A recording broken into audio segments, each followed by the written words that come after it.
وہ لوگ ساتھ ساتھ چل رہے تھے کہ اتنے میں ان کو ماریا کی چیخنے کی آواز آئی۔ جب انہوں نے مڑ کر دیکھا تو وہاں کوئی بھی نہیں تھا۔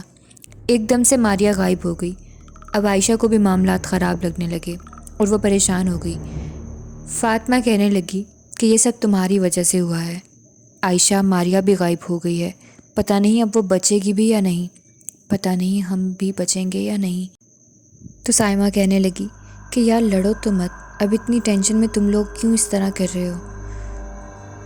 فاطمہ نے دیکھا کہ سائمہ کی شکل کچھ بدلی ہوئی سی لگ رہی ہے اور وہ عائشہ کو گھور رہی ہے۔ اس نے سائیڈ میں جا کر عائشہ کو بتایا کہ مجھے سائمہ ٹھیک نہیں لگ رہی۔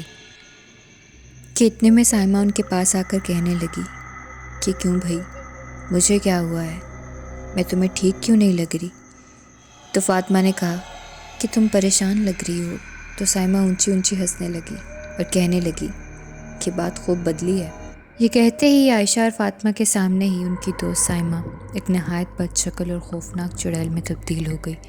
وہ دونوں رونے لگیں کہ اب تو ان کو چاہ کر بھی کوئی نہیں بچا سکتا۔ وہ دونوں بھاگ کر دیوار کی طرف بیٹھ گئیں اور پھر دروازے کی طرف لگ گئیں، مگر دروازہ کھل ہی نہیں رہا تھا۔ کسی نے دروازہ بند کر دیا تھا۔ اس نے بہت کوشش کی دروازہ کھولنے کی، لیکن دونوں ہی ناکام رہیں۔ اور کوئی کہنے لگا کہ انسان کتنا بے وقوف ہے، آسانی سے کتنا پاگل بن جاتا ہے۔ اتنے میں ان کی دوست ماریا ہنستے ہوئے آئی اور کہنے لگی کہ یہ تو اتنے پاگل ہیں کہ ان کو میں بھی ان کی دوست لگی۔ دونوں حیرت سے ایک دوسرے کو دیکھ رہی تھیں کہ وہ بھی اپنی حیوانی شکل میں آ گئی۔ وہ سمجھ نہیں پا رہی تھیں کہ یہ کیا ہو رہا ہے۔ ماریا آخر کہاں گئی؟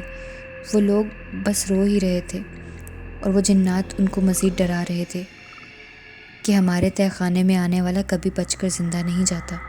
صبح ہو چکی تھی، تھوڑی سی روشنی بھی دکھ رہی تھی، لیکن وہ نہیں جانتے تھے کہ ان کے ساتھ آگے کیا ہونے والا ہے۔ ان کو بس اپنی موت دکھائی دے رہی تھی۔ اتنے میں ان کو دروازے پر دستک کی آواز آئی۔ یہ آواز کسی اور کی نہیں بلکہ فاطمہ کی اسی دوست کی تھی جن کے گھر وہ لوگ رکے ہوئے تھے۔ ان کی جان میں جان آئی۔ اچانک سے دروازہ بھی کھل گیا اور تہہ خانے کے جنات، جو کہ بہت طاقتور تھے، ان سب کو اندر نہیں آنے دے رہے تھے، لیکن وہ اپنے ساتھ پیر صاحب کو لے کر آئے تھے۔ تو ان کے کلام سے وہ لوگ اندر داخل ہو گئے اور ان دونوں نے دیکھا کہ سائمہ ان کے ساتھ تھی، یعنی وہ جو سائمہ کی شکل اختیار کر کے چڑیل کھڑی تھی، وہ اس کے جسم میں داخل نہیں ہوئی تھی بلکہ سچ میں ہی چڑیل تھی۔ اور سائمہ نے ہی ان سب کو منایا اور کہا کہ ان کی دوستوں کی جان کو خطرہ ہے۔ ایک دم وہ جنات غائب ہو گئے۔ عائشہ اور فاطمہ گھبرا کر کہنے لگیں کہ بیچاری ماریا بھی یہیں تھی، مگر ان چیزوں نے اس کو کہیں غائب کر دیا۔ اتنے میں کسی کے گرنے کی آواز آتی ہے۔ جب وہ لوگ دیکھتے ہیں تو وہ ماریا ہی ہوتی ہے، جو کہ زمین پر پڑی ملتی ہے۔ ایک دم سب ڈر جاتے ہیں کہ شاید یہ مر تو نہیں گئی، لیکن وہ بے ہوش ہوئی ہوتی ہے۔ جب پیر بابا اس پر دم کرتے ہیں تو وہ ہوش میں آ جاتی ہے۔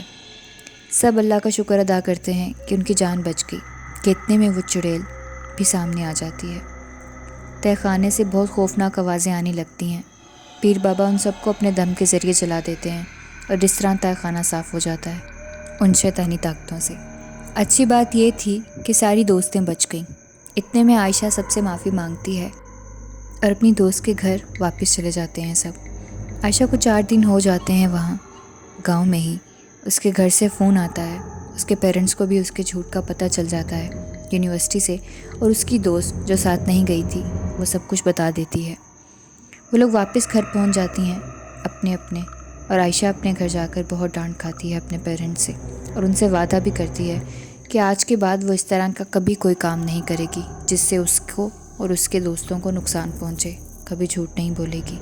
اس کے پیرنٹس اس کو معاف کر دیتے ہیں اور کبھی دوبارہ اس نے اس طرح کا کوئی کام نہیں کیا۔ So that's it for today's video. I hope آپ کو آج کی یہ کہانی اچھی لگی ہوگی۔ دوسرے پارٹ میں کہانی کمپلیٹ ہو گئی۔ کمنٹ سیکشن میں بتائیے گا کہ آپ کو کہانیاں کیسی لگ رہی ہیں اور آپ کس طرح کی مزید سٹوریز چاہتے ہیں۔ اپنا سجیشن ضرور دیجیے گا۔ ہارر سٹوریز میں کس ٹائپ کے کانٹینٹ آپ چاہتے ہیں، کوئی ٹاپک اگر آپ کے ذہن میں ہے تو ضرور بتائیے گا۔ میرے چینل کو سبسکرائب کر لیں اور بیل آئیکن کو دبا دیں تاکہ آپ کو نئے نوٹیفیکیشنز وقت پر ملتے رہیں۔ ملتے ہیں نئی ویڈیو میں نئی کہانی کے ساتھ۔ اپنا رکھیں خیال۔ خدا حافظ۔